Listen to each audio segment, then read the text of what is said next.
Hi there, and welcome to week 11.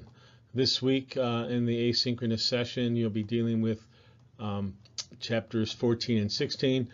Chapter 14 on project audit and closure, and chapter 16 on project oversight. They fit real well together and definitely complement each other. Like the last few topics we've had, this is another one of those topics where it's good information for you to know as you sort of guide your career towards project management, if that's your desire. But there won't be anything on the final exam relative to some of these informational chapters, if you will. So we're not meeting this week. As I mentioned during our last live session, I've created a discussion forum that fits in well with the topic of retrospective, as you will do a retrospective and discuss a bit about the simulation and the work you did within that.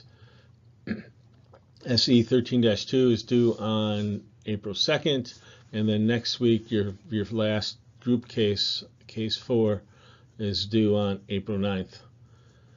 So you should really start wrapping things up here, preparing for the final exam, working on your final case project report, your individual case study, if you will. And that particular assignment is due the last week of class on April 23rd. To help you prepare for the final exam, I've created a series of example problems that will give you some practice skills that you'll need to prepare and do well on the final exam. I also recommend you go back to the chapters where there was more technical work involved, like chapter 2 and chapters 5 and 6 in the PERT chapter, chapter 7, chapter 8, chapter 9, and chapter 13. Those will form the core of your exam. Some additional things about the final exam that I've mentioned, but I'll mention here again. Your exam will be available starting April 26th at 8 o'clock in the morning. You've got all day Friday, Saturday, Sunday, and the Dropbox will close on Monday, April 29th at 8 a.m. So you got the weekend and plus to do the work you need to do here. There'll be 6 problems on the final exam, and I'll give you them in both the Word and PDF format.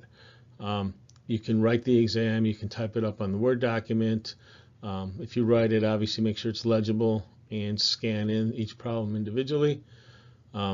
My expectation from a grading perspective is to make sure that you keep them discreetly. So even if you do the exam continuously, please keep it separate for each particular assigned problem. That way it'll facilitate grading a little bit easier. The exam is open book and open notes. If you have to do a network diagram, I'm expecting you to do that by hand.